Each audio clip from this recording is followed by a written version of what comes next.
भी अगर आप अपने मदरसों को नहीं चला पा रहे तो ये कौम के लिए चुल्लू बर्बादी में डूब मरने की बात, अपनी ऐशो इशरत पर लुटाने के लिए तो हमारे पास लाखों करोड़ों हैं, अपने फालतू कामों के ऊपर खर्च करने के लिए लाखों करोड़ों हैं, और ये छोटे छोटे मदरसे आज लोगों के सामने भीख मांग रहे हैं। अफसोस होता है मेरे भाई, टेम्पू में बैठ करके इन्हीं मदरसों में पढ़ने वाले छोटे छोटे बच्चे बेचारे वो चंदा कर रहे हैं अपने मदरसे के लिए। इन्हीं मदरसों में पढ़ाने वाले प्राइवेट टीचर उनको मदरसे का सेक्रेटरी कहता है जाओ चंदा करके लाना, तब तुमको तुम्हारी तनख्वाह देंगे। 5-6 हजार की तनख्वाह पाने के लिए वो बेचारा वो प्राइवेट टीचर, वो प्राइवेट में पढ़ाने वाला मौलवी बेचारा गांव गांव घूम करके धान उतारता है, चंदा उतारता है, तब जाकर के उसकी तनख्वाह का इंतजाम होता है। ऐसा क्यों हो रहा है मेरे साथ?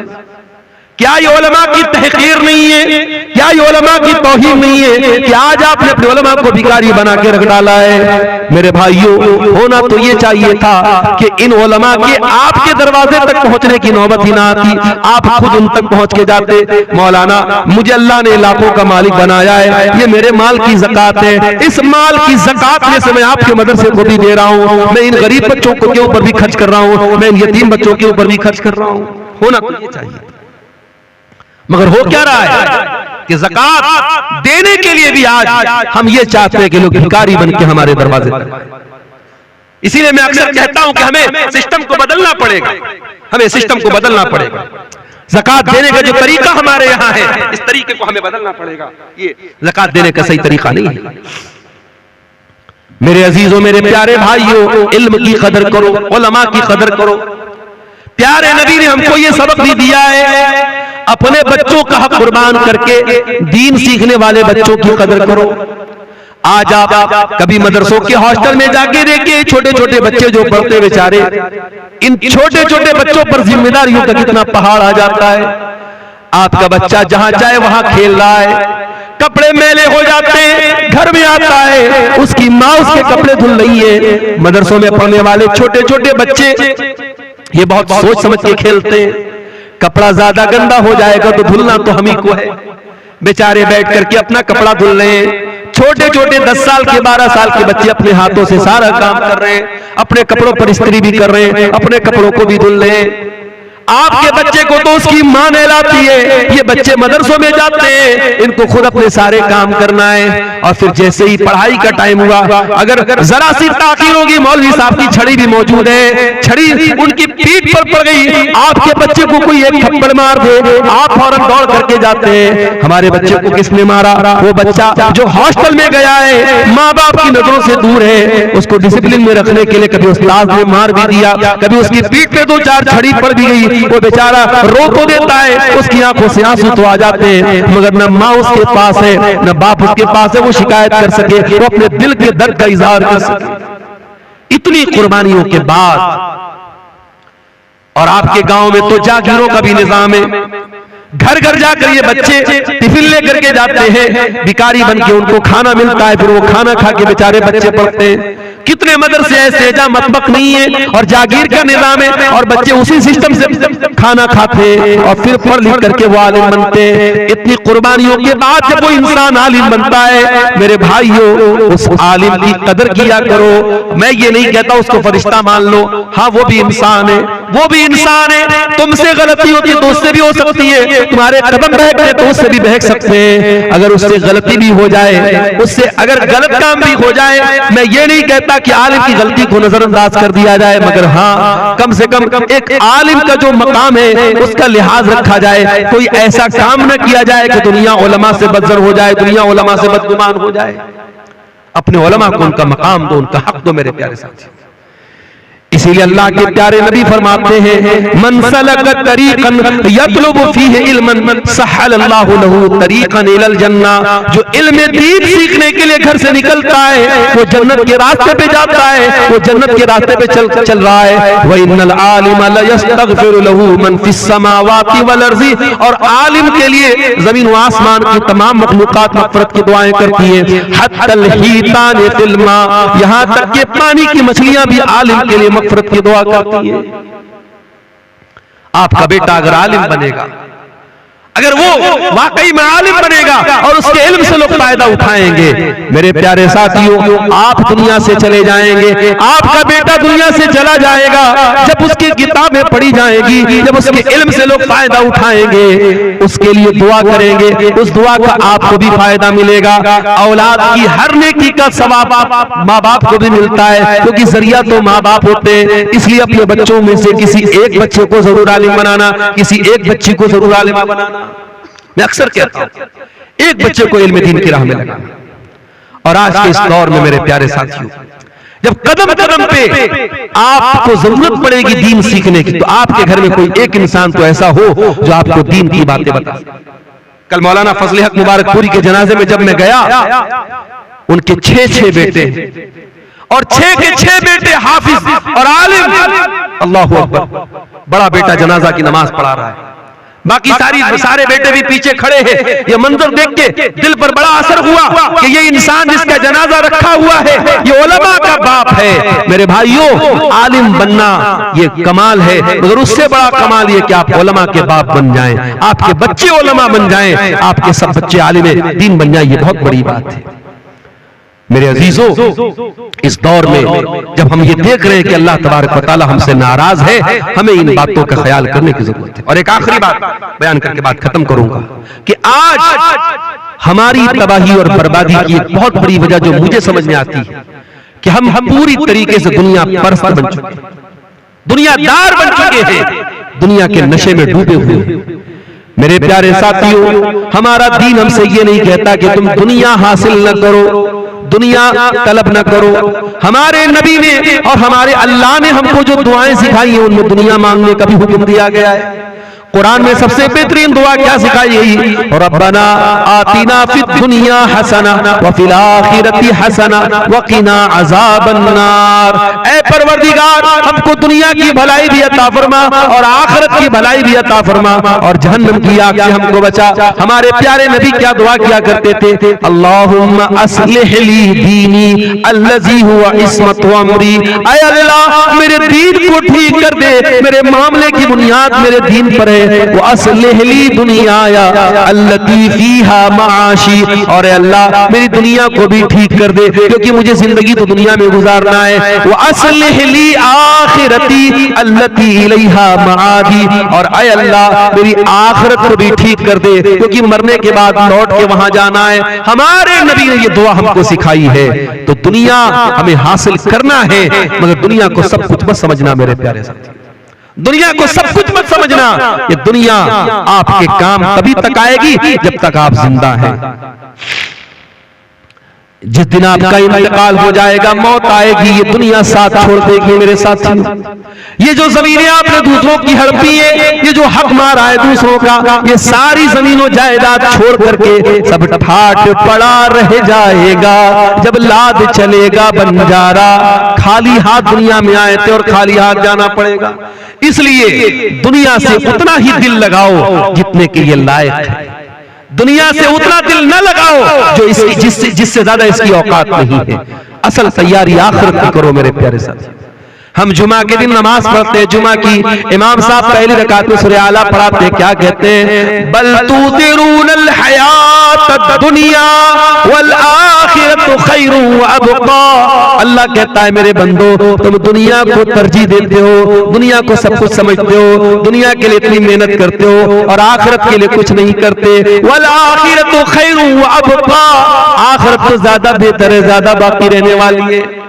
दुनिया में गर्मी लगे तो एसी चलाते हो, दुनिया में अंधेरा हो जाए तो लाइट जलाते हो, दुनिया में गर्मी लगे तो पंखा चलाते हो, दुनिया में प्यास लगे तो घर में फ्रिज ला के रखते हो, दुनिया के ऐशो आराम की इतनी फिक्र करते हो। अरे जन्नत में कैसे जाना है, जहन्नम से कैसे बचना है, कब्र के अजाब से कैसे बचना है, मैदान महशर की गर्मी से कैसे बचना है, जरा उसका भी इंतजाम कर लो मेरे प्यारे साथियों। इसीलिए अल्लाह के नबी फरमाते हैं, अक्सिरू ज़िक्र हाज़िल लज़्ज़ात, लज़्ज़तों को तोड़ देने वाली चीज मौत को ज्यादा से ज्यादा याद किया करो।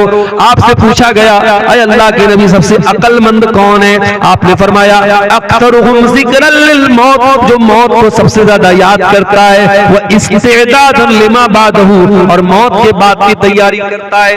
मौत को याद किया करो और मौत के बाद की तैयारी किया करो मेरे प्यारे। और आज हालात आप देखें, आज की रात आपके इस इलाके में कम असर महसूस होता है। आप पटना चले जाएं, भागलपुर चले जाएं, बारसोई चले जाएं, मालदा चले जाएं, पूरी रात इबादत हो रही है। शबे बारात के नाम से ये रात मनाई जा रही है। कोई हलवा बैठ करके खा रहा है, कोई मुर्दों को जाकर के कब्रिस्तान में वहां अपने मुर्दों के लिए फातिहा पढ़ रहा है। ये सारा का सारा काम दीन के नाम पे हो रहा है। ये सारा का सारा काम इस्लाम के नाम पे हो रहा है, सवाब के नाम पे हो रहा है, जबकि इस्लाम में इस रात की कोई हकीकत नहीं है। अगर ये रात वाकई में कोई फजीलत की रात होती, जनाब मोहम्मद रसूलुल्लाह सल्लल्लाहु अलैहि वसल्लम खुद इस रात की इबादत करते, आपके सहाबा इबादत करते, आपकी बीवियां इबादत करते। जिस तरीके से रमजान का महीना आता था, अम्मा आयशा फरमाती है, काना रसूलुल्लाह सल्लल्लाहु अलैहि वसल्लम इज़ा दखल अल-अश्र अहया लैलहु व अयक़ज़ अहलहु व शद्द मिज़रहु। जब रमजान का आखिरी अशरा आता था, प्यारे नबी सल्लल्लाहु अलैहि वसल्लम अपने घर वालों को जगाते थे, रात भर जागते थे, अपनी कमर कस लेते थे, इबादत करते थे। अगर वही मामला शबे बारात का होता, आज की रात का होता, तो प्यारे नबी से इसका भी सबूत मिलता कि नहीं मिलता। और अभी एक वीडियो मैंने देखा यूट्यूब के ऊपर, फेसबुक के ऊपर, एक आदमी हलवे पर दलील दे रहा है। कह रहे वो पूछता है कि हलवा कौन सी किताब में लिखा है। अरे हलवा किताब में थोड़ी मिलेगा, हलवा तो कढ़ाई में मिलेगा। इस तरीके की चुटकुलेबाजी से, इस तरीके की फालतू दलीलों से अपने हलवे को साबित किया जा रहा है। तो तू साफ बोल देना कि तेरा मकसद हलवा खाना है, तेरा मकसद दीन पर अमल करना नहीं है, तेरा मकसद इस्लाम पर अमल करना नहीं है, तेरा मकसद हलवा खाना है। तो हलवा खाने के लिए दीन को बदनाम मत करो मेरे प्यारे साथी। मेरे अजीजों, हम और आप मुसलमान हैं, और मुसलमान वो कौम है जिसको अल्लाह ताला ने दुनिया की सबसे बेहतरीन उम्मत करार दिया। कुंतुम खैरा उम्मतिन उखरिजत लिन्नास तअमुरूना बिल मारूफ व तनहौना अनिल मुनकरी व तुमिनूना बिल्लाह। ऐ मुसलमानों, तुम दुनिया की सर्वोत्तम उम्मत हो, सबसे बेहतरीन उम्मत हो, द बेस्ट कम्युनिटी तुम हो। तुम दुनिया के सबसे बेहतरीन समाज से ताल्लुक रखते हो। उखरिजत लिन्नास, तुम्हें इंसानियत को कुछ देने के लिए पैदा किया गया है। तुम मानवता के नजात देने वाले बन करके आए हो। तुम इंसानियत को कुछ देने के लिए आए हो। तुम्हारे जरिए इंसानियत को कुछ मिलना चाहिए। अभी इलाहाबाद में जो प्रयागराज में जो मेला चल रहा है, कुंभ का मेला, उसमें कुछ गैर मुस्लिम भाई हमारे भगदड़ में मर गए। तो मैंने एक शंकराचार्य का बयान सुना। उन्होंने कहा कि मुसलमानों ने बहुत सारे गैर मुस्लिमों की मदद की। ये हमारा किरदार, हमारा वो लोग जो हमारे खिलाफ बातें करते हैं वो भी मानते हैं कि नहीं साहब, मुसलमानों ने हमारी मदद की। कोरोना के दौर में हमने वो मंजर भी देखा था कि बाप मर गया, उसका बेटा अपने बाप की अर्थी को हाथ नहीं लगा रहा है, अपने बाप का अंतिम संस्कार नहीं कर रहा है। मुसलमानों ने खड़े होकर के उन गैर मुस्लिमों का अंतिम संस्कार किया था। कितने गैर मुस्लिमों को मुसलमानों ने मदद की उस दौरान, और भाईचारा कायम करके दिखाया। ये हमारा किरदार है मेरे प्यारे साथी। कुंतुम खैरा उम्मतिन, मुसलमानों तुम दुनिया की सबसे बेहतरीन उम्मत हो। उखरिजत लिन्नास, तुम्हें इंसानों के लिए निकाला गया है। तामुरूना बिल मारूफ, तुम नेकियों का हुक्म देते हो। व तनहौना अनिल मुनकर, तुम बुराइयों से रोका करते हो। व तुमिनूना बिल्लाह, और तुम अल्लाह तबारक व तआला के ऊपर ईमान रखते हो। अल्लाह को तो सब मानते हैं। क्या हिंदू नहीं मानता अल्लाह को? क्या ईसाई नहीं मानता अल्लाह को? क्या बुद्ध नहीं मानता अल्लाह को? अल्लाह का तसव्वुर, भगवान का, ईश्वर का, गॉड का कॉन्सेप्ट तो सबके यहां है, लेकिन फर्क है मेरे भाई। हमारे बीच में और दूसरों के बीच में फर्क है। दूसरे जिसको भगवान मानते हैं उसको दूध भी चढ़ा रहे, उसको खाना भी चढ़ा रहे, उसको प्रसाद भी चढ़ा रहे, उसके नाम पे सोना लुटा रहे, उसके नाम पे दूध बहा रहे। लेकिन हम जिस अल्लाह को मानते वो खिलाता है, खाता नहीं है। हम जिस अल्लाह को मानते वो देता है, लेता नहीं है, वो किसी का मुहताज नहीं। दूसरे जिसको अल्लाह मानते हैं कहते उस अल्लाह का कोई बेटा भी था, कोई कहता है कि ईसा मसीह अल्लाह के बेटे थे, कोई कहता है उज़ैर अल्लाह के बेटे थे। और हम जिस अल्लाह को मानते हैं वो अल्लाह कौन है? कुल हुवल्लाहु अहद अल्लाहुस समद लम यलिद व लम यूलद व लम यकुल लहू कुफुवन अहद। अल्लाह एक है, अल्लाह बेनियाज है, वो न किसी का बेटा है, वो न किसी का बाप है, और वो न कोई उसके बराबर है।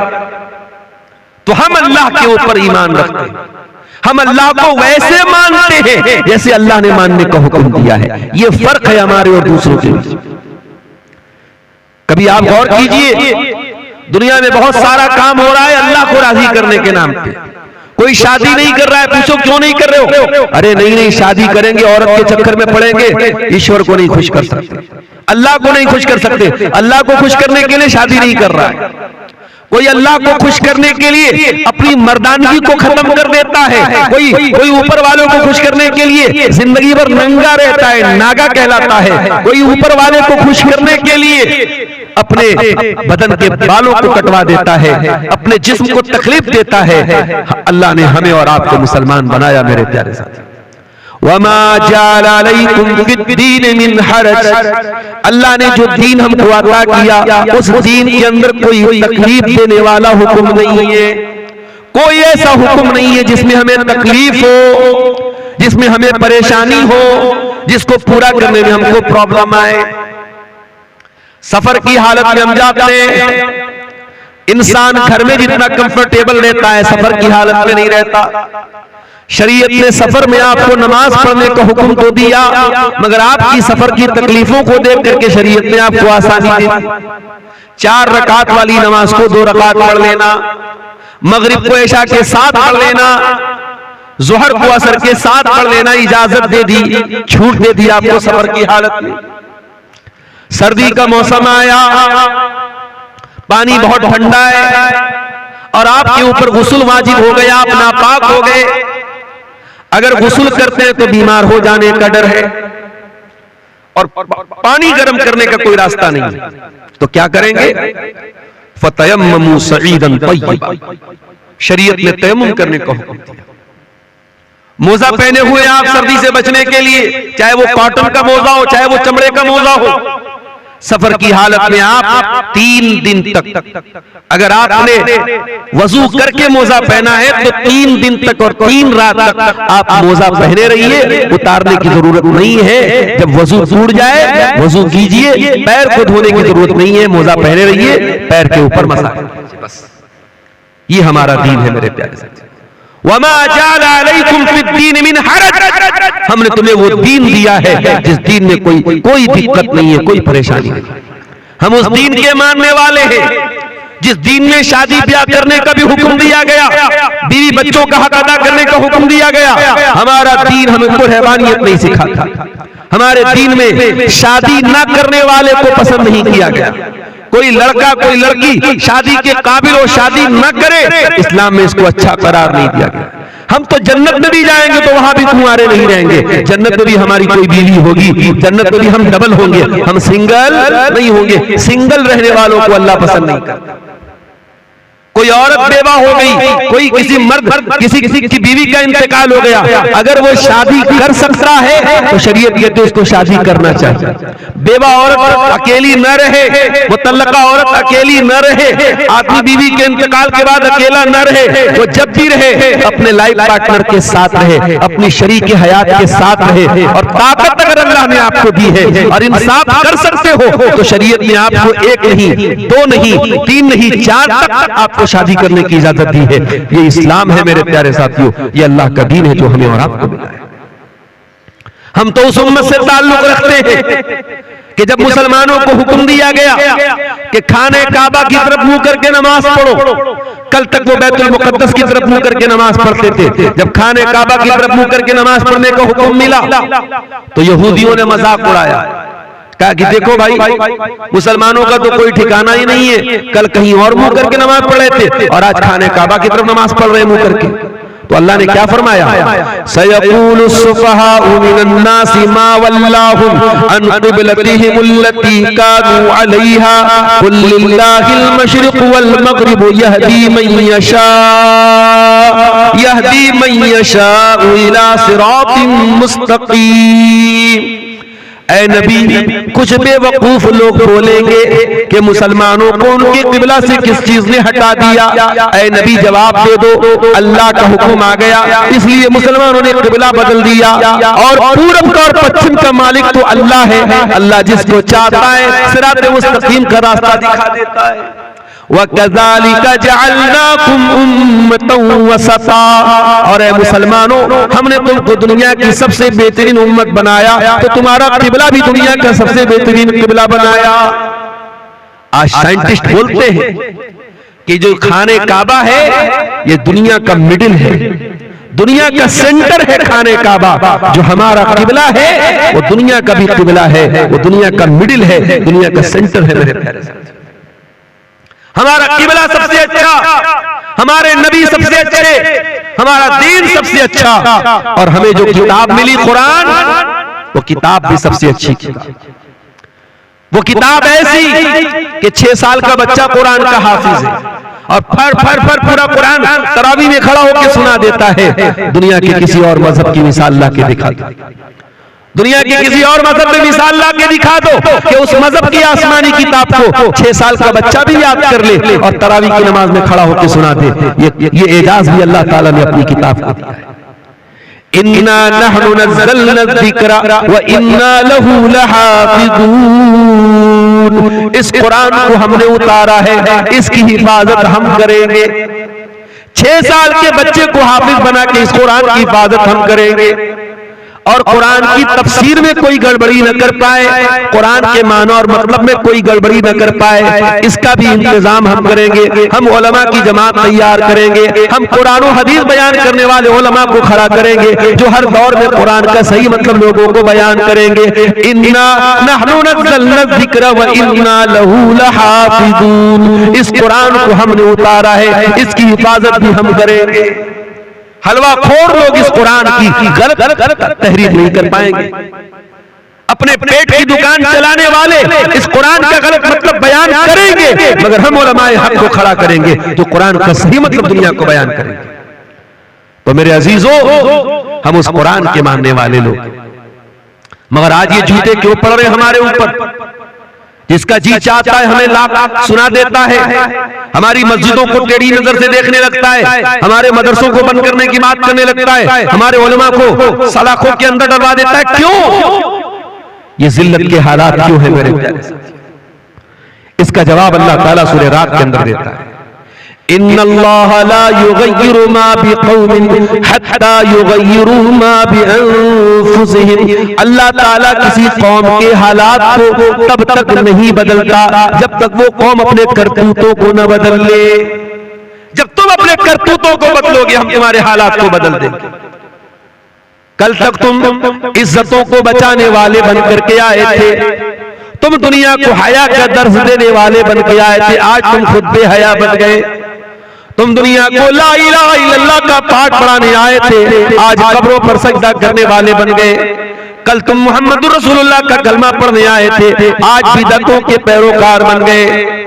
कल तक तुम दुनिया को औरत का सही मकाम बताने आए थे, आज औरत तुम्हारे लिए भी खिलौना बन गई। कल तुम दुनिया को निकाह के जरिए, शादी के जरिए अपनी शर्मगाह की हिफाजत का दर्स सुनाने आए थे, और आज तुम्हारी शादियों में जहेज आ गया, तुम्हारी शादियों में बारात आ गई, तुम्हारी शादियों में मंगनी आ गई, तुम्हारी शादियों में लंबा चौड़ा खर्चा आ गया। तुमने खुद निकाह को मुश्किल बना के जिना को प्रमोट कर दिया, जिना को आसान कर दिया। जब तुम अपने करतूतों को बदलोगे अल्लाह तुम्हारे हालात को भी बदल देगा। वइज़ा अरादल्लाहु बिक़ौमिन सुआ, और अल्लाह ताला जब किसी कौम के साथ बुराई का इरादा फरमाएगा, जब किसी कौम को बर्बाद करना चाहेगा, फला मरद्द लहू, तो कोई उसे नहीं बचा पाएगा, कोई नहीं बचा पाएगा। वइज़ा अरादल्लाहु बिक़ौमिन सूअन फला मरद्द लह। आपकी बर्बादी का फैसला अगर आसमान पे हुआ है, जमीन का कोई लीडर, जमीन का कोई नेता, जमीन का कोई मिनिस्टर आपके हालात को ठीक नहीं कर पाएगा। वमा लहुम मिन दूनिही मिन वाल, और अल्लाह के सिवा आपकी कोई मदद नहीं कर पाएगा। एक बात तो पक्की है मेरे साथ, अल्लाह हमसे नाराज है।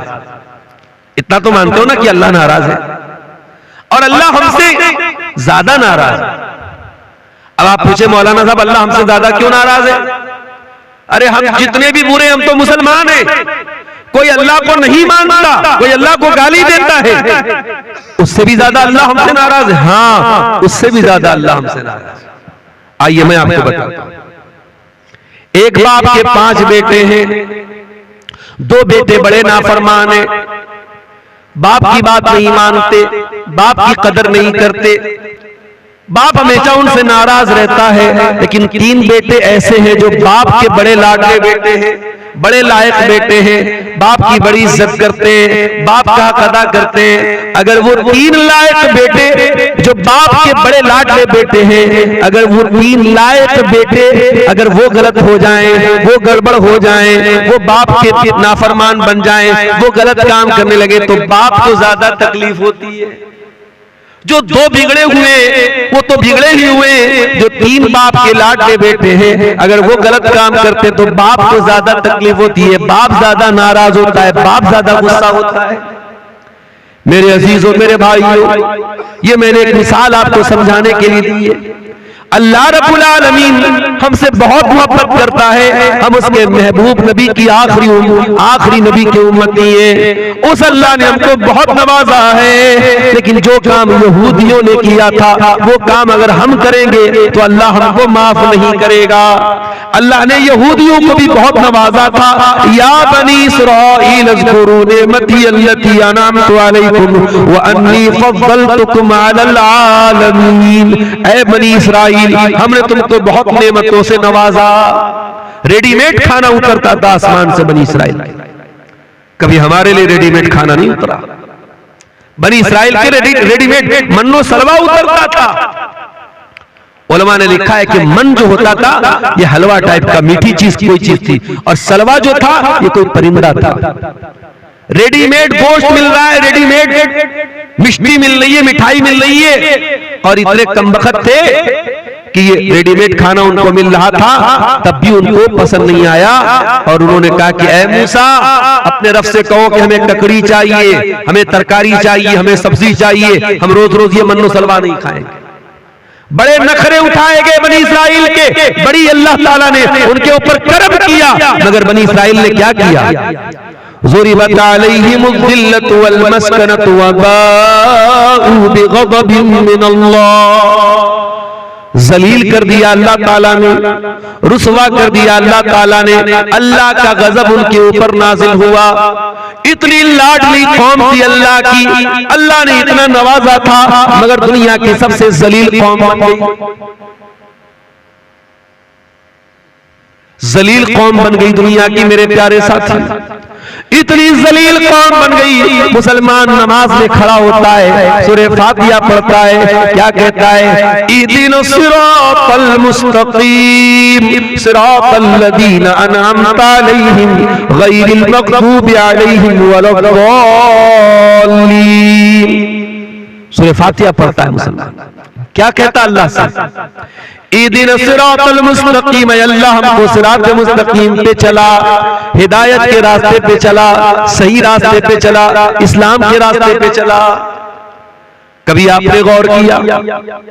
5 टाइम की नमाज में अगर सुन्नतों को निकाल दो, नफिल को निकाल दो, सिर्फ फर्ज नमाज को अगर सोच लो, 5 टाइम की नमाज में 17 बार आप अल्लाह से दुआ करते हैं, परवरदिगार तू हमको सिरात मुस्तकीम पे चला, हमको हिदायत के रास्ते पे चला। क्यों दुआ करते हो अल्लाह से? हमने रोजी तो बार बार नहीं मांगी, हमने बच्चों की तंदुरुस्ती तो बार बार नहीं मांगी, हमने दौलत तो बार बार नहीं मांगी, हमने हिदायत बार बार मांगी।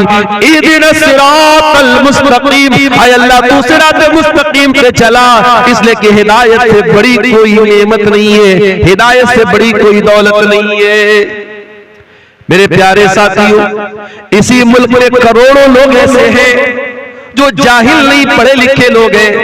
कोई अदालत का जज बना हुआ है, कोई वकील है, कोई आला दिमाग वाला है, बड़ा पढ़ा लिखा है, मगर गाय के गोबर को वो खा रहा है, गाय के पेशाब को वो पी रहा है, किसी शर्मगाह के आगे हाथ जोड़ रहा है, किसी पत्थर के बुत के आगे हाथ जोड़ रहा है, किसी नदी को देख करके सजदा कर रहा है, किसी जानवर के आगे सजदा कर रहा है। इतने बेहतरीन पढ़े लिखे लोग, इतने आला दिमाग वाले लोग भी अपने क्रिएटर की, अपने पैदा करने वाले की इबादत नहीं कर रहे, जानवर की इबादत कर रहे, शर्मगाह की इबादत कर रहे, नदी की इबादत कर रहे। मेरे प्यारे भाइयों, उन लोगों के बीच में अगर अल्लाह ताला ने आपको ईमान वाला बनाया है, आपको तौहीद वाला बनाया है, आपकी पेशानी अगर एक अल्लाह के दर पे झुक रही है, आप ला इलाहा इल्लल्लाह पढ़ने वाले हैं, आपसे बड़ा खुशनसीब कौन है मेरे भाई? आपसे बड़ा किस्मत का धनी कौन है? आपसे बड़ा खुशकिस्मत कौन है? इहदिनस सिरातल मुस्तकीम। इसीलिए हम सूरह फातिहा में बार बार अल्लाह से यही कहते हैं, आय अल्लाह, जब तूने हमको मुसलमान बनाया है, इस्लाम पर चलने वाला बनाया है, आय अल्लाह, तूफान आ जाए, सैलाब आ जाए, मुश्किलें आ जाए, इस रास्ते से हमको कभी न हटाना। इहदिनस सिरातल मुस्तकीम, आय अल्लाह, तू सिरात मुस्तकीम पे हमको चलाना। कुछ भी हो जाए, इस रास्ते से हमें हटने मत देना। सिरातल लज़ीना अनअमता अलैहिम, ऐ अल्लाह, हमें तू उनके रास्ते पर चलाना जिनके ऊपर तेरा इनाम हुआ, तेरा करम हुआ, तेरा उपकार हुआ। तू नबियों के रास्ते पे हमको चलाना, तू सिद्दीकीन के रास्ते पे हमको चलाना, तू शहीदों के रास्ते पे हमको चलाना, तू वलियों के रास्ते पे हमको चलाना। लोग कहते हैं ये वहाबी लोग नबियों को नहीं मानते, लोग कहते हैं ये अहले हदीस लोग वलियों को नहीं मानते। अरे नादान, अहले हदीस तो वो है जो पांचों टाइम की नमाज में इमाम बनता है तब भी, मुक्तदी बनता है तब भी, जनाजे की नमाज पढ़ता है तब भी, तरावी की नमाज पढ़ता है तब भी, ग्रहण की नमाज पढ़ता है तब भी, हर नमाज में कहता है सिरातल लज़ीना अनअमता अलैहिम, ऐ परवरदिगार, हमको नबियों के रास्ते पे चलाना, हमको सिद्दीकीन के रास्ते पे चलाना, हमको शहीदों के रास्ते पे चलाना, हमको तू वलियों के रास्ते पे चलाना। हम तो वलियों के रास्ते पे चलने की दुआ करते हैं, मगर हाँ, हमसे ये तो न हो सकेगा कि हम नमाज न पढ़ने वालों को अल्लाह का वली मान ले, हम नशा करने वालों को अल्लाह का वली मान ले, हम इस्लाम के खिलाफ चलने वालों को अल्लाह का वली मान ले, जो हवा में उड़ने लगे उसको अल्लाह का वली मान ले, जो आग पे चलने लगे उसको अल्लाह का वली मान ले। ओ लोगों, कान खोल करके सुन लो, सबसे बड़ा अल्लाह का वली कौन है? अल्लज़ीना आमनू व कानू यत्तकून। सबसे बड़ा अल्लाह का वली वो है जो ईमान वाला हो, जो मुत्तकी हो, जो ईमान वाला है, जो तकवा वाला है, वो अल्लाह का वली। और अहले हदीस से बड़ा कोई वलियों को मानने वाला नहीं। हम मानते हैं तमाम वलियों को, हम मानते किसी मानते अल्लाह से। सिरातल लज़ीना अनअमता अलैहिम, ऐ अल्लाह, उनके रास्ते पर चला जिनके ऊपर तेरा इनाम हुआ। उसके बाद हम क्या कहते हैं? गैरिल मग़दूबि अलैहिम, ऐ अल्लाह, उनके रास्ते पर तू हमको न चलाना जिनके ऊपर तेरा गजब नाजिल हुआ।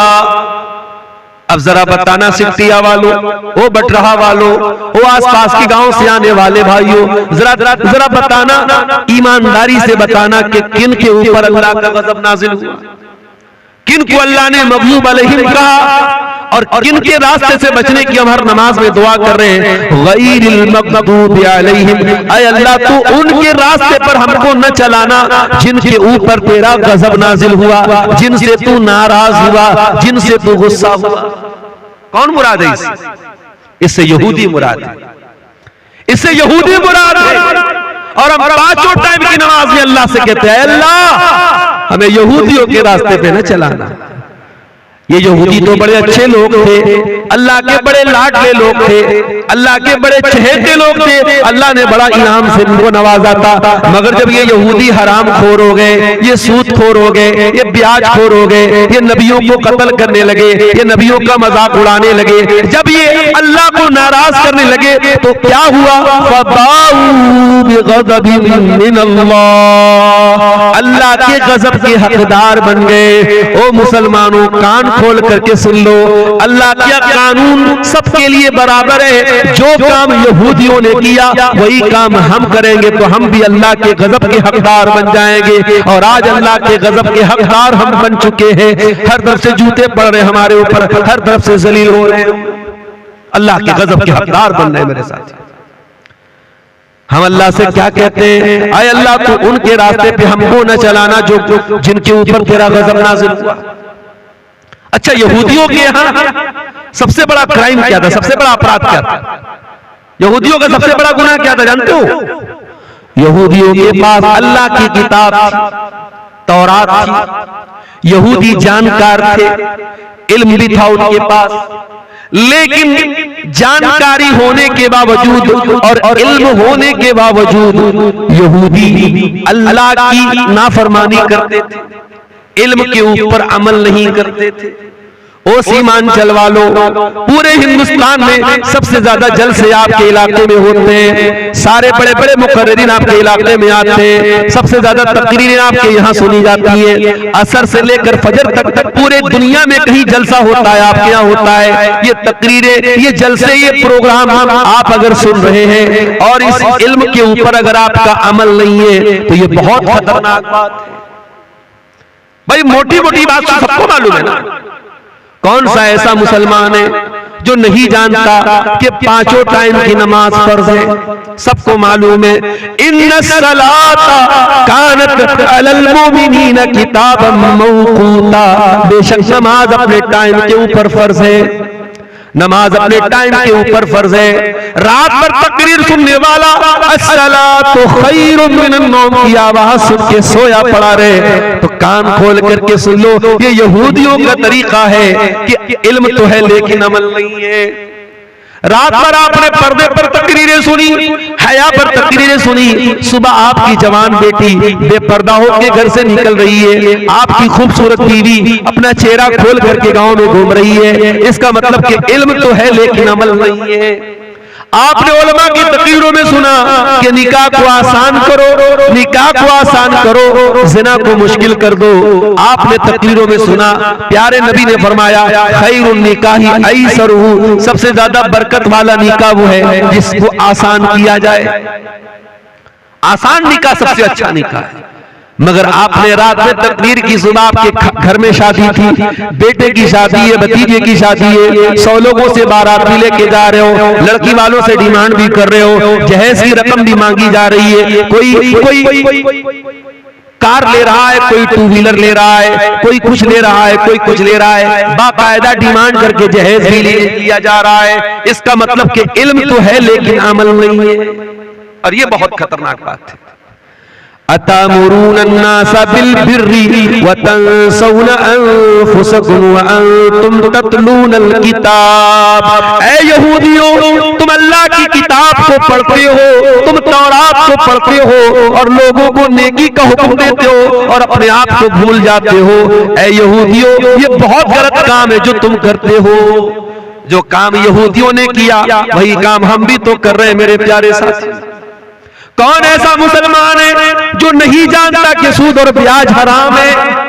हमने तकरीरों में भी सुना है, हमने जुमा के खुतबों में भी सुना है, हमने कुरान में भी पढ़ा है, या अय्युहल्लज़ीना आमनुत्तकुल्लाह व ज़रू मा बक़िया मिनर रिबा इन कुंतुम मुमिनीन। ऐ ईमान वालो, अल्लाह से डरो। अब तक जो ब्याज का लेन देन ले चुके कर चुके, अब आइंदा से कोई ब्याज का लेन देन मत करना। फ़इन लम तफ़अलू फ़अज़नू बिहर्बिन मिनल्लाहि व रसूलिही, और अगर तुम ऐसा नहीं करोगे तो अल्लाह से जंग करने के लिए तैयार हो जाओ, रसूल से जंग करने के लिए तैयार हो जाओ। ब्याज खोर, ब्याज खाने वाला अल्लाह से जंग कर रहा है, रसूल से जंग कर रहा है। सारी आयतें हमने पढ़ी है, सारा मसला हमको मालूम है, लेकिन आज भी बंधन बैंक की स्कीम आपके मुसलमानों के इलाकों में सबसे ज्यादा ली जाती है। 10-10 हजार का कर्जा आप सूद पर ले रहे। चुल्लू भर पानी में डूब मरने का मकाम है। ओ करोड़पति हो, ओ कौम के सरमायादारों, वो अपने पैसों को तिजोरियों में भरने वालों, कल अल्लाह कयामत के दिन पूछे पूछेगा तू तो तिजोरी में भरा करता था, तेरी कौम का गरीब आदमी 10,000 का पैसा बंधन बैंक से, बंधन लोन से लेता था, वो इंटरेस्ट पर लेता था, ब्याज पर लेता था। तेरी कौम के गरीबों ने 5-5 हजार रुपये ब्याज पर लेकर के अल्लाह को नाराज किया था। तू करोड़ों का मालिक था, तूने अपने भाई की मदद क्यों नहीं? याद रखो मेरे भाइयों, इस्लाम ये सिखाता है अगर अल्लाह ने आपको दौलत दी है और आपका कोई भाई जरूरतमंद है, आपसे कर्जा लेने आया है, इस्लाम कहता है कि कर्जा दे दो और कर्जा में कभी प्रॉफिट मत कमाओ, कर्जा में कभी प्रॉफिट मत कमाओ। कर्ज के जरिए प्रॉफिट कमाना इस्लाम के अंदर सूद और ब्याज है और अल्लाह के प्यारे नबी ने इससे मना किया। आज मुसलमान सूद और ब्याज बड़े आराम से खा रहा है। आज मुसलमान नौजवान बड़े धड़ल्ले से जुआ खेल रहे हैं, कोई ऑफलाइन जुआ खेल रहा है, कोई ऑनलाइन जुआ खेल रहा है, कोई मोबाइल के जरिए जुआ खेल रहा है, कोई ताश के पत्तों के जरिए जुआ खेल रहा है। क्या मुसलमान को यह मसला मालूम नहीं है? अल्लाह के नबी ने फरमाया कि जो जुआ खेलता है गोया कि वो सूअर के गोश्त में अपना हाथ डालता है। जिस तरीके से सूअर का गोश्त खाने वाला है वैसे ही जुआ खेलने वाला है। क्या आपने कुरान की आयत नहीं पढ़ी? या अय्युहल्लज़ीना आमनू इन्नमल खम्रु वल मैसिरु वल अंसाब वल अज़लामु रिज्सुम मिन अमलिश शैतान। ये शराब, ये जुआ, ये पासे के तीर और ये गैरुल्लाह के आस्ताने, ये सब गंदे काम है, शैतान के काम है। इनसे बचो तभी तुम कामयाब हो सकते। सब जानते हैं, ऐसा नहीं कि हमें जानकारी नहीं, हमें इल्म तो है, इल्म के ऊपर अमल नहीं। आज कितने मुसलमान हैं वो अपने मजहब की बुनियाद से ही दूर है, तौहीद से ही दूर है। उनको पट्टी बढ़ा दी गई, वो जाकर के कब्रों पर सजदा कर रहे हैं। वो जाकर के उनके घरों में चले जाओ, उनके घरों में बड़े बड़े तावीज लगे हुए हैं, उनके गले में देख लो तावीज और धागा लटक रहा है। उनका यह अकीदा है जब तक ये धागा मेरे गले में लटक रहा है, जब तक ये नक्शो निगार मेरे घर में लटक रहे हैं, मेरे घर में बरकत आएगी। ऐ मुसलमान, तेरा अकीदा ही तो तेरी बुनियाद थी, वही तू बर्बाद कर रहा है। इसीलिए मौलाना अल्ताफ हुसैन हाली कहते हैं, करे गैर गर्भ की पूजा तो काफिर, कवाकिब में माने करिश्मा तो काफिर, झुके आग पर बहरे सजदा तो काफिर, जो ठहराए बेटा खुदा का तो काफिर, मगर मोमिनों पर कुशादा है राहे, परस्तिश करे शौक से जिसकी चाहे, नबी को जो चाहे खुदा कर दिखाए, इमामों का रुतबा नबी से बढ़ाए, मजारों पे जा जा के नजरें चढ़ाए, शहीदों से जा जा के मांगे दुआएं, न तौहीद में कुछ कमी इससे आवे, न इस्लाम बिगड़े न ईमान जावे। ऐ मुसलमान, तूने अपने आप को तौहीद से दूर कर लिया, अल्लाह की मदद तेरे ऊपर कैसे आएगी? अल्लाह का तो वादा था, ऐ मुसलमान, जब तक तू तौहीद पर कायम रहेगा हम तेरी मदद करते रहेंगे। वादल्लाहुल्लज़ीना आमनू मिनकुम व अमिलुस सालिहात। ऐ ईमान वालों, ऐ नेक अमल करने वालों, अल्लाह का वादा है, लयस्तखलिफन्नहुम फिल अर्दी कमा इस्तखलफल्लज़ीना मिन क़ब्लिहिम, अल्लाह तुमको जमीन में हुकूमत भी देगा, वला युमक्किनन्न लहुम दीनहुमुल्लज़ी इर्तदा लहुम, अल्लाह तुम्हारे दीन को दुनिया में गालिब भी कर देगा, वला युबद्दिलन्नहुम मिन बादि खौफिहिम अमना, अल्लाह दुनिया में तुमको अमन और चैन भी अता फरमाएगा। शर्त क्या है? याबुदूननी ला युशरिकून बी शैया, एक अल्लाह की इबादत करते रहना, अल्लाह के साथ किसी को शरीक मत करना। आज अपने पेट की दुकान को चलाने के लिए आपका अकीदा खराब करने वाला मौलवी कहता है नीतीश कुमार से मिलना है तो उनके पीए से मिलना पड़ता है, तेजस्वी यादव से मिलना है तो उसके सेक्रेटरी से मिलना पड़ता है, हमारे प्राइम मिनिस्टर से मिलना है तो उनके कैबिनेट के किसी खास आदमी से मिलना पड़ता है। अरे तू अल्लाह को कैसे, अल्लाह तक कैसे पहुंच सकता है? तू अल्लाह से कैसे मांग सकता है? मेरा अल्लाह कहता है व इज़ा सअलका इबादी अन्नी फ इन्नी करीब, ऐ मेरे बंदे मैं तो तेरी शहरत से ज्यादा करीब हूँ, मुझसे मांग के तो देख, मेरे आगे हाथ तो फैला के देख, तुझे मांगना अगर आता है तो मुझे देना आता है, तू मांगता चला जाएगा, तू मांगते मांगते थक जाएगा, मैं देते देते नहीं थकूंगा। वइज़ा सअलका इबादी, अल्लाह अल्लाह तबारक व तआला हर रात के आखिरी हिस्से में आसमान पर नाजिल होता है, आसमान पे उतरता है, आसमान दुनिया पे उतरता है और कहता है हल मिन मुस्तगफिरिन फागफिर लहू, है कोई मग़फ़िरत तलब करने वाला, है कोई माफी मांगने वाला, है कोई मेरी बारगाह में आंसू बहाने वाला, है कोई सच्ची तौबा करने वाला, मैं उसकी तौबा कबूल करने को तैयार हूँ, है कोई हाथ फैलाने वाला, मैं उसको देने को तैयार हूँ, है कोई मुझसे दुआ करने वाला, मैं उसकी पुकार को सुनने को तैयार हूँ। अल्लाह तो पुकारने का हुक्म दे रहा है और तू कह रहा है कि अल्लाह तो बहुत दूर है, अल्लाह से हम नहीं मांग सकते। अल्लाह कह रहा है मैं करीब हूँ, उसे मांगो तो सही। मेरे प्यारे साथियों, आज मुसलमान तौहीद से दूर है, इतना दूर है कि आज भारत की सरजमीन पर मुसलमान की पहचान कब्रों से होती है, मज़ारों से होती है।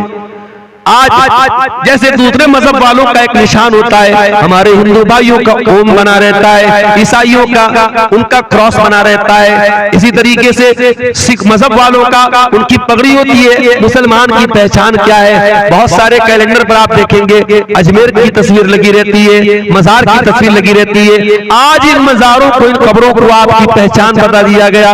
माफ करना मेरे प्यारे साथियों, ये मजार हमारी पहचान नहीं, ये कब्र हमारी पहचान नहीं। हमारी पहचान ला इलाहा इल्लल्लाह है। हमारे मजहब की बुनियाद यही है, अल्लाह के सिवा कोई पालनहार नहीं, अल्लाह के सिवा कोई मुश्किल कुशा नहीं, अल्लाह के सिवा कोई बिगड़ी बनाने वाला नहीं है। तौहीद से दूर है मुसलमान। इसीलिए अल्लाह के नबी फरमाते हैं, तिरमिजी की सही रिवायत है, ला तक़ूमुस्साअतु हत्ता तल्हक़ा क़बाइलु मिन उम्मती बिल मुशरिकीन, क़यामत उस वक्त तक नहीं आएगी जब तक मेरी उम्मत के कुछ लोग मुशरिकों के साथ मिल नहीं जाएंगे। व हत्ता याबुदुल औतान, और मेरी उम्मत के अंदर भी बुतों की पूजा होगी, बुतों की इबादत होगी। और आगे अल्लाह के नबी ने फरमाया कि क़यामत उस वक्त तक नहीं आएगी जब तक 30 से ज्यादा झूठे नबी मेरी उम्मत में पैदा होंगे और हर झूठा नबी कहेगा मैं नबी। अभी आजकल एक वीडियो बड़ा वायरल हो रहा है, एक आधा पागल टाइप का इंसान है, अपने आप को नबी कह रहा है। हर दौर में ऐसे झूठे नबी पैदा होंगे। नबी ने फरमाया अना खातमुन नबिय्यीन ला नबिय्य बादी, मैं आखिरी नबी हूं, मेरे बाद कोई नबी नहीं आएगा।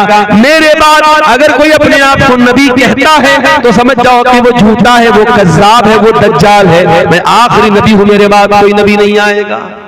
तो ये कयामत की एक निशानी अल्लाह के नबी ने बयान की कि कयामत के पहले उम्मत के अंदर, मुसलमानों के अंदर शिर्क भी किया जाएगा। मेरे प्यारे साथियों, आज अल्लाह हमसे बहुत नाराज है, बहुत गुस्सा है हमारे ऊपर, इसीलिए सारी बिजली हमारे ऊपर गिर रही है। आज हमारी आंखों के सामने, मस्जिदों के सामने नाच गाना भी हो रहा है, मस्जिदों के सामने भड़काऊ नारे भी लग रहे हैं, मस्जिदों को तोड़ा भी जा रहा है, बुलडोजर भी मस्जिदों पे चलाया जा रहा है। आज अल्लाह वाकई में हमसे बहुत नाराज है मेरे साथी, बहुत नाराज। और क्यों नाराज है? क्योंकि इल्म है लेकिन अमल नहीं है। जो मग़ज़ूब अलैहिम का तरीका था, जो यहूदियों का तरीका था, वो तरीका हमने अपना लिया। उसके बाद हम कहते हैं वलद्दालीन, ऐ अल्लाह हमें उनके रास्ते पर भी तूने चलाना जो भटक गए, जो गुमराह हो गए। कौन गुमराह हो गया? ईसाई गुमराह हो गए, क्रिश्चियन गुमराह हो गए। ऐ अल्लाह क्या गलती कर दी उन्होंने? फरमाया कि ईसाइयों के यहाँ गलती ये है कि उनके यहाँ अमल तो था मगर इल्म के बगैर था। अमल था, बहुत नमाज पढ़ते थे लेकिन दलील के बगैर काम करते थे।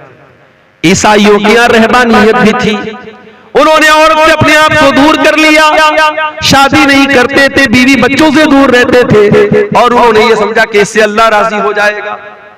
ईसाइयों के अमल था मगर इल्म नहीं। जैसे आज मुसलमान शबे बारात मना रहा है, आज मुसलमान शबे मेराज मना रहा है, आज मुसलमान ताजिया निकाल रहा है, आज मुसलमान 12 रबीउल अव्वल का जुलूस निकाल रहा है। ये सारा का सारा काम मुसलमान दीन समझ के कर रहा है, सवाब समझ के कर रहा है, नेकी समझ के कर रहा है, जबकि ये सारे काम नबी ने इनका हुक्म नहीं दिया, सहाबा ने ये काम नहीं किया। ये सारा काम दीन के अंदर नया काम है। और मेरे प्यारे नबी अपने हर खुतबे में कहा करते थे व शर्रुल उमूरि मुहदसातुहा व कुल्लु मुहदसतिन बिदा व कुल्लु बिदातिन ज़लाला व कुल्लु ज़लालतिन फिन्नार। सबसे बुरा काम दीन के अंदर नया निकाला गया काम है और हर नया काम बिदअत है और हर बिदअत गुमराही और हर गुमराही जहन्नम में लेकर के जाने वाली है। कल जुमा का दिन है, आप सूरह कहफ पढ़ेंगे इंशाअल्लाह। सूरह कहफ में ये आयत भी आप पढ़ेंगे, कुल हल नुनब्बिउकुम बिल अक्सरीना आमाला अल्लज़ीना ज़ल्ला सायुहुम फिल हयातिद दुनिया व हुम यहसबूना अन्नहुम युहसिनूना सुना। ऐ नबी आप ऐलान कर दीजिए, क्या मैं तुमको उनके बारे में न बता दूं जो अमल के एतबार से सबसे घाटे में होंगे। कौन लोग होंगे? जिनकी सारी नेकी बर्बाद हो जाएगी, सारी मेहनत बर्बाद हो जाएगी। वो तो ये समझ के जाएंगे हम बहुत नेक अमल कर रहे हैं। ये कौन लोग होंगे? ये बिदअती लोग। बिदअत करने वाले का अमल अल्लाह क्या कबूल नहीं होगा। इसीलिए अल्लाह कुरान के 30वें पारे में कहता है, हल अताक हदीसुल गाशिया वुजूहुन यौमइज़िन खाशिया आमिलतुन नासिबा। कयामत के दिन कुछ ऐसे भी लोग आएंगे जिनके चेहरे पर डर होगा, खौफ होगा, दहशत होगी, डरे हुए होंगे। आमिलतुन नासिबा, बहुत अमल करके आए होंगे लेकिन थके हारे होंगे, अमल करके थक गए होंगे।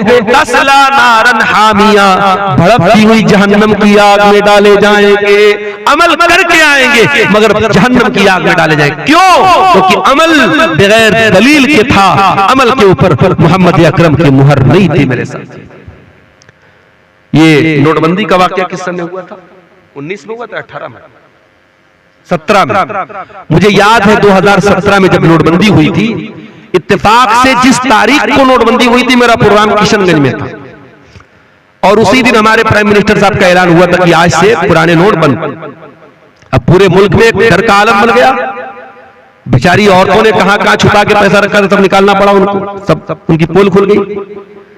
और जिनके पास पैसा बचा रह गया वो बेकार हो गया, आज किसी काम का नहीं। सरकार का एक ऐलान हुआ, गवर्नमेंट का एक ऐलान हुआ और कल तक जो नोट मार्केट में चल रहा था वो नोट एक पल में बेकार हो गया। और अब लोग कह रहे मोदी जी ने जो नया नोट बनवाया बड़ा हल्का नोट है, इसका कलर भी उतर रहा है, ये है वो है, सब कुछ है। मगर भाई जिसको सरकार ने अप्रूव किया चलेगा तो वही, पुराना वाला जितना भी खूबसूरत था वो चलने वाला नहीं। यही मसला दीन का है मेरे प्यारे साथी। आपको क्या अच्छा लगता है ये मैटर नहीं करता, आपकी नजर में कौन सा अमल कैसा है ये मैटर नहीं करता। अल्लाह की नजर में वो अमल अच्छा है कि नहीं ये मैटर करता है, रसूल की नजर में वो अमल अच्छा है कि नहीं ये मैटर करता है। इसीलिए अल्लाह कुरान में सूरह कहफ की आखिरी आयत में कहता है, फमन काना यरजू लिका रब्बिही, जो अपने रब से मुलाकात करना चाहता है, जो जन्नत में जाना चाहता है, जो अपने रब से मिलना चाहता है, जो अल्लाह के यहाँ कामयाब होना चाहता है, वो दो काम कर ले, फलयामल अमलन सालिहा, वो जो भी अमल करे नेक अमल करे, अमल सालिह करे, ऐसा अमल करे जिस अमल के ऊपर अल्लाह की मुहर हो, रसूल की मुहर हो। वला युशरिक बिइबादति रब्बिही अहदा, और अपने रब की इबादत में किसी को शरीक न करे। शिर्क मत करो और बिदअत मत करो, ये दो खतरनाक चीजें हैं। अल्लाह को राजी करना है तो शिर्क से भी बचना है और बिदअत से भी बचना है। तो अल्लाह ने फरमाया, गैरिल मग़दूबि अलैहिम वलद्दालीन, ऐ अल्लाह हमें उनके रास्ते पर भी तू न चला जिनके पास इल्म था लेकिन अमल नहीं था, वलद्दालीन, और उनके रास्ते पर भी तू न चला जिनके यहाँ अमल था मगर इल्म के बगैर था। इसीलिए मेरे भाइयों हम ये कहते इल्म हासिल करो, इल्म हासिल करो। और इल्म कहां से हासिल करोगे? माफ करना, इल्म हासिल करना है तो इन्हीं उलमा से सीखना पड़ेगा। इल्म हासिल करना है तो इन्हीं मदरसों में आपको इल्म मिलेगा। यही कुरान के हाफिज, कुरान के आलिम, कुरान के कारी आपको कुरान पढ़ना सिखाएंगे। यही से आपको हदीसें पढ़ना सिखा, हदीसों का इल्म आपको मिलेगा। कुरान और हदीस का इल्म आज भी आपको इन्हीं मदरसों में मिलेगा। और याद रखो, कोई सूटेड बूटेड होकर के आ जाए, कोई फर्राटेदार इंग्लिश बोलने लगे और आप ला करके जल्दी से उसको माइक दे दे कि साहब ये तो बड़ा सूट पहन के आया है, बड़ी फर्राटेदार इंग्लिश बोल रहा है। नहीं, आपका स्टेज, आपका माइक, इसका भी एक वकार है मेरे प्यारे साथी। और मैं अक्सर सीमांचल के जलसों में बोलता हूं, मुझे अफसोस होता है। अभी आपके इसी अररिया के इलाके का एक मौलवी वो बाकायदा तकरीर में कह रहा है कि मोहम्मद बिन सलमान साहब मेरा वीजा नहीं पास कर रहे हैं, मैंने उनके खिलाफ बोल दिया है, वो मेरा वीजा नहीं पास कर। अबे जाहिल, झूठे, मक्कार, कितना बड़ा फ्रॉड, कितना बड़ा झूठा है तू। पहली बात तो तू झूठ बोलता है, सऊदी हुकूमत के खिलाफ जहर उगलता है, और उसके बाद इस तरीके की कहानी सुनाता तेरे जैसे न जाने कितने पड़े, तुझे वो वीजा नहीं देंगे उम्रा के लिए, और तू ये समझता है कि सामने पब्लिक जो बैठी है वो जाहिल गवाह पब्लिक है, जो चाहे सुना दो। इसीलिए मैं अपने अहले हदीस भाइयों से कहता हूं, और आपके इस सीमांचल के इलाके में खासतौर से मैं कहता हूं कि अल्लाह के वास्ते आप अपने उन उलमा को दावत दो जो किताब सुन्नत के जानकार हैं। हर अहले गैर रत्तु खैरों को स्टेज पर दावत मत दो मेरे साथ। खुराफात बकने वाले, झूठ बकने वाले, मनगढ़ंत रिवायतें बयान करने वाले, किस्से कहानी बयान करने वाले आपके स्टेज पर नहीं आने चाहिए।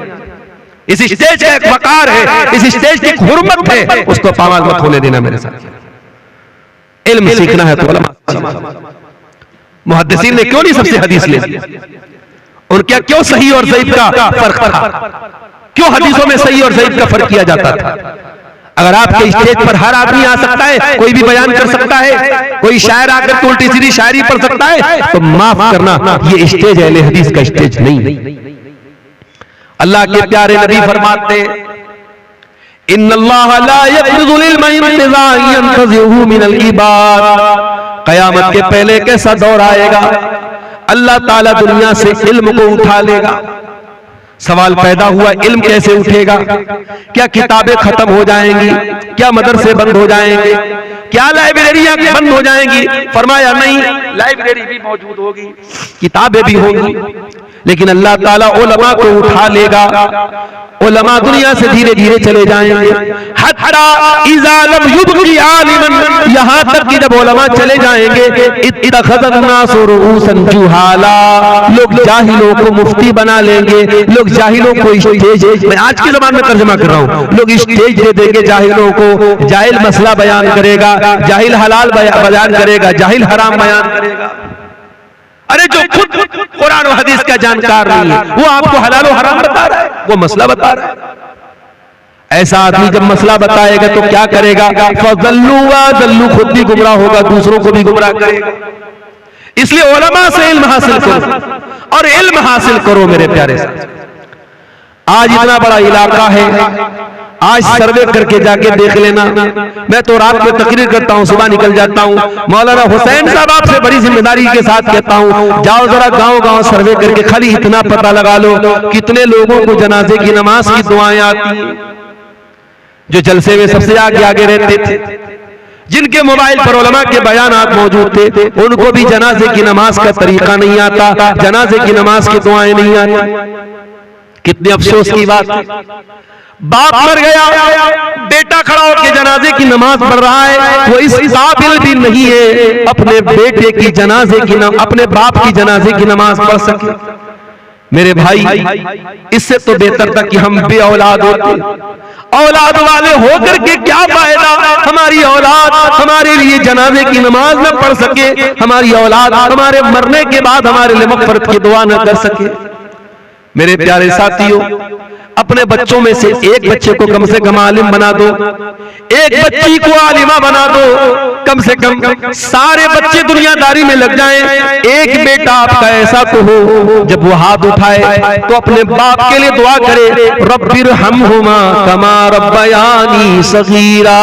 ऐ अल्लाह, मेरे माँ बाप ने बड़ी तकलीफों से मुझे पाला था, बड़ी कुर्बानियां दी थी, बड़ा जलील किया था अपने आप को। मेरी माँ ने बड़ी गुर्बत का दिन देखा था, मेरी माँ ने गांव के लोगों के बर्तन भी मांजे थे, मेरे बाप ने लोगों के घर की गुलामी की थी। ऐ अल्लाह, मेरे माँ बाप ने बड़ी मुसीबतों में मुझको पाला है, परवरदिगार तू मेरे माँ बाप पर रहम फरमा। ये दुआ कौन करेगा? जो कुरान का जानकार होगा, जो कुरान पढ़ेगा। कम से कम अपने बच्चों को इस लायक को बना दो मेरे साथ, इल्म दीन सीखो और सिखाओ मेरे साथ।